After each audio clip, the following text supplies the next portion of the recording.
តាមនៅខេត្តសៀមរាបនេះណាចាដោយសារប្រាសាទអង្គរវត្តចាគ្រប់ប្រាសាទទាំងអស់គឺមានការតាក់ទាញអារម្មណ៍ភ្ញៀវទេសចរខ្លាំងអញ្ជើញយកផ្លែភ្នែកស្អាតមកគេមែនបងប្អូនការរៀបចំមកគេគឺធ្វើឲ្យយើងសាមេទោះបីជាមកច្រើនដងក៏ដោយដោយសារនៅនេះ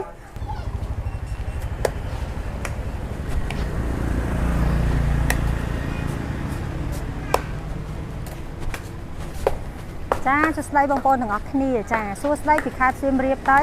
ចាឥឡូវនេះខ្ញុំកំពុងតែនៅខេត្តសៀមរាបបងប្អូនណាមកដល់ខេត្តសៀមរាបហើយនៅថ្ងៃទី20នេះមកតាមថ្ងៃទី19បងប្អូនឥឡូវនេះខ្ញុំមកញ៉ាំកាហ្វេកំមឿងដែលបងប្អូនមួយចំនួនធំនេះគាត់ស្គាល់ហើយចានៅខេត្តសៀមរាបដែលជាកាហ្វេល្បីចាដោយសាររសជាតិកាហ្វេគាត់នឹងការស្នាដៃគាត់ថងកាហ្វេគឺឆ្ងាញ់ចាឥឡូវនេះឮថាមានបង្កើតកន្លែងហិតធំណាចាអញ្ចឹងចង់មកថតឲ្យបងប្អូនមើលចាឥឡូវយើងទៅកំងកាហ្វេតិចសិន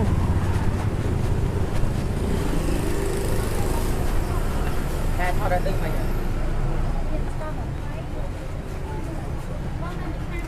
នេះបងប្អូនកន្លែងគាត់តុបតែងបែបប្លែកអញ្ចឹងណាមកម្ដងប្លែកបន្តិចម្ដងប្លែកបន្តិចគឺប្លែករហូតចានេះបងប្អូនឃើញចាស្ដាយគាត់តែងស្អាតចាណែគួរឲ្យចាប់អារម្មណ៍ណាចាំមកច្រើនដងតែអត់សាមទេដោយសារគាត់មានអីផ្លែរហូតអញ្ចឹងណាបងហេខ្ញុំសុំអាចលាតេស្ករ51មកតាមទៅបងប្អូនអញ្ចឹងយើងកំងកាហ្វេហើយនេះកន្លែងកំងកាហ្វេបងប្អូននេះឃើញផ្លែទេណា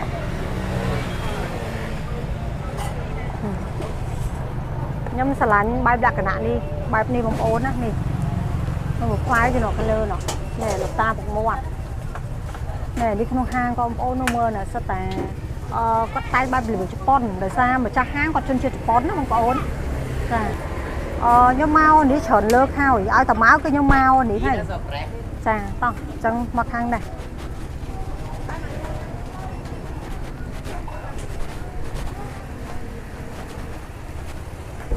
នេះខាងមុខនេះខាងមុខហាងឃើញតូចអញ្ចឹងតែចូលទៅក្នុងធំបងប្អូននេះខាងក្រៅណាបងប្អូននៅគឺថាលក្ខណៈបែបធម្មជាតិហើយប្លែកភ្នែកអញ្ចឹងយើងមកខាងមុខឃើញបែបនេះយើងចូលទៅខាងក្នុងឃើញធំនៅមុខរៀងទួយទេណាតែចូលទៅឃើញធំតោះចឹងចូលទៅមើលនៅក្នុងទាំងអស់គ្នា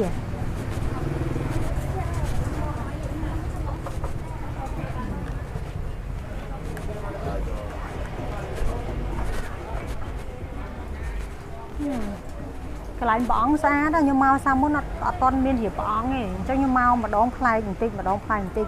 អូស្អាតខ្លាំងនេះចាស្អាតចាពុទ្ធរូបចា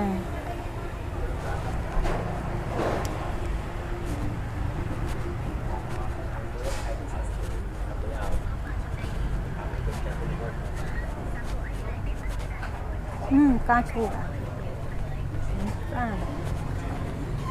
គាត់រៀបបែបលាយខ្មែរស្អាតណាការឈូកខ្មែរយើងចា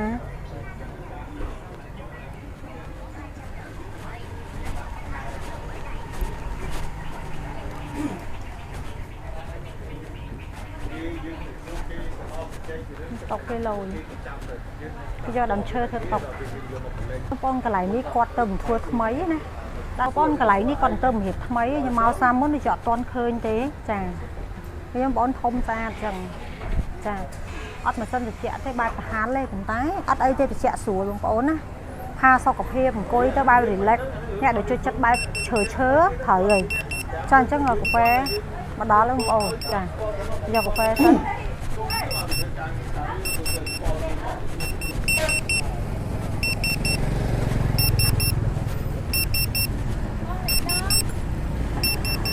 នេះគេហៅយើងហ្នឹងអូចានេះញ៉ាំមួយបាទនេះបងមកប៉ា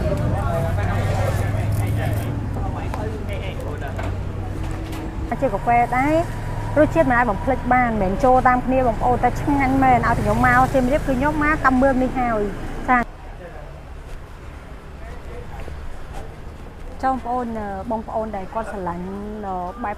ឈើបែបបុរាណ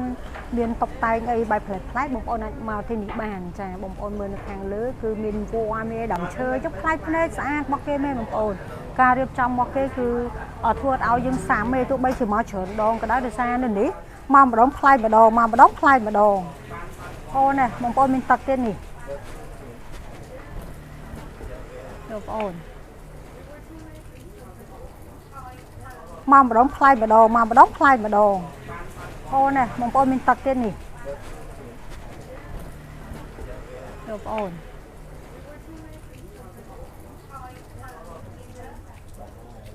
អូបងប្អូននេះ relax ហើយ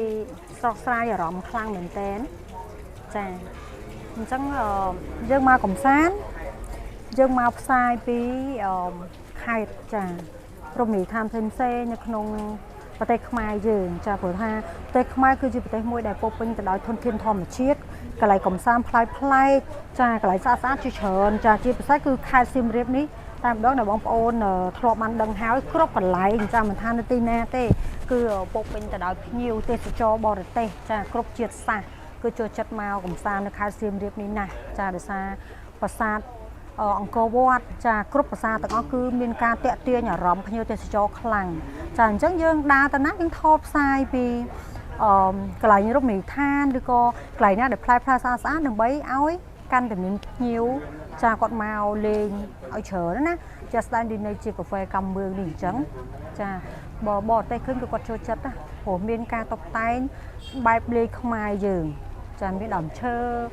មានផ្កាឈូកមានអីដែលជារបស់ខ្មែរយើងច្រើនចាបងប្អូនអញ្ចឹងបើសិនជាបងប្អូនដែលគាត់អត់ទាន់ធ្លាប់មកកំមឿងនេះទេចាគួរតែមកលេងបងប្អូនចាព្រោះដូចខ្ញុំនិយាយអញ្ចឹងវាប្លែកភ្នែកវា relax នេះបាយធម្មជាតិអីចឹងណាមានដើមឈើនេះមានទឹកហូរអីចឹងទៅចាហើយស្ងប់ស្ងាត់ល្អអញ្ចឹងណាចាហើយមកម្ដងផ្លែម្ដងមកម្ដងផ្លែម្ដងចាអញ្ចឹងមិនថាទីណាទេជាកន្លែងកំសាន្តដែលស្អាតប្លែកយើងគួរតែជួយប្រាប់គ្នាក៏ដូចជាផ្សព្វផ្សាយព័ត៌មានទៅឲ្យប្រទេសផ្សេងចាឲ្យឃើញពីប្រទេសខ្មែរយើងថាប្រទេសខ្មែរយើងអ្វីក៏មានណាបងប្អូនចាជាពិសេសរមណីយដ្ឋានដែលល្អនិងភ្ញៀវទេសចរចូលចិត្តមកលេងចាអញ្ចឹងអត់អីបងប្អូនខ្ញុំចែករំលែកពីកាហ្វេកំមឿងនៅថ្ងៃនេះឲ្យបងប្អូនអ្នកដែលគាត់អត់ដែរមកចាឬគាត់ធ្លាប់មកយូរហើយឥឡូវមានការរៀបចំប្លែកចាសូម្បីតែកន្លែងអង្គុយគាត់ធ្វើធំជាងមុនចានេះប្រចាំគាត់មើលទីចាធំជាងមុនបងប្អូនមានតែខាងមុខនោះបន្តិចទេណាឥឡូវគឺគាត់បរិចមកធំចាស្អាតចាហើយសម្រាប់ខ្ញុំវិញខ្ញុំចូលចិត្តមកទីនេះទីមួយដោយសារខ្ញុំចូលចិត្តបែបឈើផ្ទះឈើផ្ទះបុរាណហើយរបៀបរៀបចំតុបតែងបែបអញ្ចឹងគឺខ្ញុំស្រឡាញ់ចាអូខេបងប្អូនអញ្ចឹងជួបគ្នានៅវីដេអូក្រោយៗទៀតអរគុណ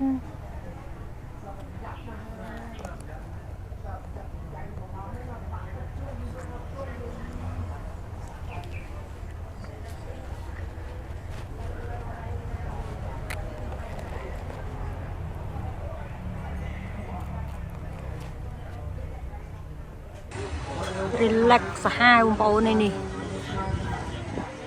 ញ៉ាំកាហ្វេមាន free ឆ្មាឲ្យលេងចាម៉ែវ